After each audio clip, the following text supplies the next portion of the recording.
అందరికీ నమస్కారం. నేను మీ ఆయుర్వేద డాక్టర్ చిట్టిపట్ల మధుసూదన శర్మని.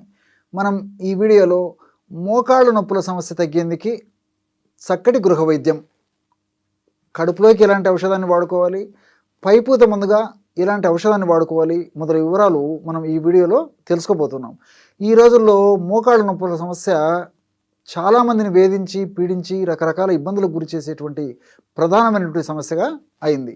ఈ మోకాళ్ళ నొప్పుల సమస్యకు సంబంధించి గత కొన్ని వీడియోల్లో కూడా అసలు ఈ మోకాళ్ళ నొప్పుల సమస్యలు ఎందుకు వస్తాయి, వచ్చినప్పుడు ఎలాంటి ఇబ్బందులు ఉంటాయి, వీటిని మీకే మీరు తయారు చేసుకోదగ్గ సులభమైనటువంటి చికిత్సా విధానాలతో ఆ సమస్య నుంచి ఎలా బయటపడవచ్చు మొదలు వివరాలు తెలియజేయడం జరిగింది. ఈ వీడియోలో మరొక ఫార్ములాని ఈ మోకాళ్ళ నొప్పుల సమస్య తగ్గేందుకు మనం తెలుసుకోబోతున్నాం. ఈ యొక్క సమస్య తగ్గేందుకు కావాల్సినటువంటి ఔషధం ఎలా తయారు చేసుకోవాలంటే 2 పదార్థాలతో ఔషధాన్ని తయారు చేసుకోవాలి. మొదటి పదార్థం త్రికటు చూర్ణం. బాగా నిదానంగా రాసుకోండి. త్రికటు చూర్ణం అంటే పిప్పళ్ళు, మిరియాలు, శొంఠి ఈ 3 కలిపి తయారు చేసినటువంటి పౌడర్ ఏదైతే ఉందో దాన్ని త్రికటు చూర్ణం అంటారనమాట. 3 అంటే 3, కటు అంటే కారం పదార్థాలు. ఈ 3 కారం పదార్థాలు కలిపి ఔషధాన్ని తయారు చేస్తారు కాబట్టి త్రికటు చూర్ణం అనేటువంటి పేరుతో దీన్ని పిలుస్తుంటారు. ఈ యొక్క త్రికటు చూర్ణం మనకు ఆయుర్వేద ఔషధ విక్రయశాలలో దొరుకుతుంది. అది తెచ్చుకొని ఒక 75 గ్రాములు త్రికటు చూర్ణం తీసుకోండి. అట్లే జీలకర్రను వేయించి చేసినటువంటి చూర్ణము ఒక 25 గ్రాములు తీసుకోండి. జీలకర్రను వేయించి చేసినటువంటి చూర్ణము 25 గ్రాములు తీసుకోవాలి. ఈ 2 పదార్థాలు బాగా కలిపేసి, అంటే త్రికటు చూర్ణము 3 పదార్థాలు కలిపి ఒక పదార్థంగా చెప్పాను కదా, ఆ త్రికటు చూర్ణం 75 గ్రాములు, జీలకర్ర చూర్ణం 25 గ్రాములు. ఈ పదార్థం అంతా బాగా కలిపేసి ఒక గాజు సీసాలో నిల్వ ఉంచుకొని రోజు ఉదయం ఆహారానికి ఒక అరగంట ముందు, అట్లే రాత్రి ఆహారానికి ఒక అరగంట ముందు పూటకి 2 గ్రాములు, అంటే ఉదయం పూట 2 గ్రాముల చూర్ణము, రాత్రి పూట 2 గ్రాముల చూర్ణము తీసుకొని దాన్ని తగినంత స్వచ్ఛమైనటువంటి తేనెతో కలిపేసి తీసుకోవచ్చు. లేకపోతే 50 నుంచి 100 ml గోరువెచ్చని నీళ్ళలో కలిపి కూడా తీసుకోవచ్చు. మీకు ఎలా వీలైతే అలాగా ఈ యొక్క ఔషధాన్ని తీసుకుంటే చాలా చక్కటి ఫలితాలు కలుగుతాయి. ఈ యొక్క ఔషధాన్ని దీర్ఘకాలం పాటు వాడినప్పటికీ ఎలాంటి ఇబ్బంది ఉండదు. అన్నీ మనకు సైడ్ బెనిఫిట్స్ ఉండేటువంటి పరిస్థితి ఏర్పడుతుంది. ఇందులో ఉన్నటువంటి రసాయన పదార్థాలన్నీ కూడా ప్రత్యక్షంగా పరోక్షంగా మోకాళ్ళ నొప్పులు తగ్గేందుకు చాలా చక్కగా సహకరిస్తాయి అన్నమాట. అంటే ఈ త్రికటు చూర్ణంలో ఉన్నటువంటి చెప్పాను కదా, శొంఠి, పిప్పళ్ళు, మిరియాలు ఉన్నాయి. శొంఠిలో జింజరాలు, షాగోలు ఇలాంటి అనేక రకాలైన రసాయన పదార్థాలు ఉన్నాయి. అదేవిధంగా మిరియాల్లో పెప్పరిన్ అనేటువంటి రసాయన పదార్థం ఉంది. అదేవిధంగా ఈ పిప్పళ్ళలో కూడా ఈ పెప్పరిన్ అనేటువంటి రసాయన పదార్థం ఉంది. ఇలా వివిధ రకాలైన రసాయన పదార్థాలన్నీ కూడా ప్రత్యక్షంగా పరోక్షంగా ఈ మోకాళ్ళ నొప్పులు తగ్గేందుకు సహకారిగా ఉపయోగపడతాయి అన్నమాట. అది అంతేకాకుండా ఈ జీలకర్రలో ఉన్నటువంటి వివిధ రకాలైన రసాయన పదార్థాలు కూడా, అంటే ఈ థైమాలు, క్యుమినాల్డిహైడు, అట్లే ఈ ఫ్లేవనాయిడ్స్, ఫైబరు ఇలాంటి అనేక రకాలైన రసాయన పదార్థాలు, ఫైటో స్టిరాయిల్స్, పాలిఫినాల్స్ ఇలాంటి అనేక రకాలైన రసాయన పదార్థాలు కూడా ప్రత్యక్షంగా పరోక్షంగా మోకాళ్ళ నొప్పులు తగ్గేందుకు సహకరిస్తాయి.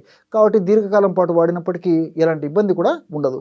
ఈ యొక్క పదార్థం అంటే మనం తయారు చేసుకునే చూర్ణం అయిపోయిన తర్వాత మళ్ళీ ఫ్రెష్గా తయారు చేసుకొని వాడుకుంటూ ఉండాలన్నమాట.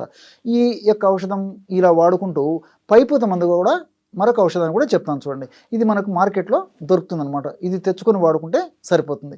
ఈ యొక్క ఔషధం ఎలాంటి ఔషధంగా మనం ఇంట్లో మలుచుకోవాలంటే నారాయణ తైలం. బాగా నిదానంగా రాసుకోండి.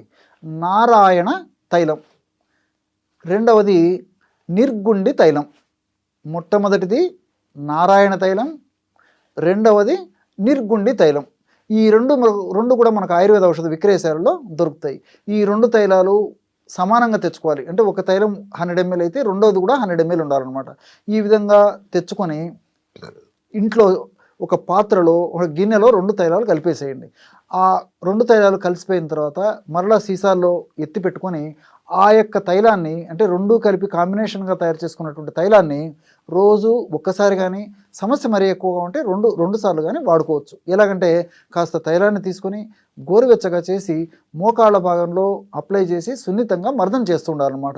ఈ విధంగా క్రమం తప్పకుండా చేయడం వల్ల ఆ మోకాళ్ళ నొప్పి వల్ల కలిగేటువంటి అనేక రకాలైనటువంటి ఉపద్రవాలు, సలుపు, పోటు, బాధ, మంట ఇలాంటివన్నీ కూడా తగ్గిపోతాయి. నొప్పి కూడా చాలా త్వరగా తగ్గేందుకు అవకాశం ఏర్పడుతుంది.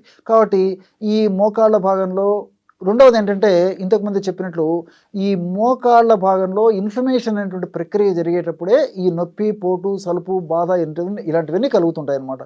ఆ ఇన్ఫ్లమేషన్ ప్రక్రియను తగ్గించడంతో పాటు ఇన్ఫ్లమేషన్ ప్రక్రియలో ఏర్పడేటువంటి వివిధ రకాలైనటువంటి హానికారకమైనటువంటి పదార్థాల యొక్క శక్తిని నిర్వీర్యం చేసేందుకు కూడా ఇప్పుడు కడుపులోకి చెప్పినటువంటి ఔషధం ఉపయోగపడుతుంది. అదేవిధంగా పైపూత మందుగా చెప్పినటువంటి ఈ నిర్గుండి తైలము, అదేవిధంగా నారాయణ తైలం కలిపి మనం తైలం తయారు చేసుకున్నాం కదా, ఆ తైలం కూడా ఉపయోగపడుతుంది. ఎలాగంటే ఈ యొక్క తైలము మనం వాడుకోవడం వల్ల మోకాళ్ళ భాగంలో ఉన్నటువంటి చర్మం పీల్చుకొని ఆ యొక్క గుణాలని మనకి కలగజేస్తుంది అనమాట. కాబట్టి ఈ రెండు కడుపులోకి ఔషధాన్ని వాడుకుంటూ మరి అవసరాన్ని బట్టి ఈ యొక్క పైపూత మందుగా ఇలాంటి ఔషధాన్ని వాడుకోవడం వల్ల ఫలితాలు చాలా సమర్థవంతంగా ఉంటాయి. చూశారు కదా, ఎటువంటి సులువైనటువంటి ఔషధ యోగాలని మోకాళ్ళ నొప్పుల సమస్య తగ్గేందుకు మీరు ఈ వీడియోలో తెలుసుకున్నారో, మరొక వీడియోలో మరొక అంశంతో మళ్ళీ కలుద్దాం. అంతవరకు నమస్కారం. మీ చిట్టిబొట్ల.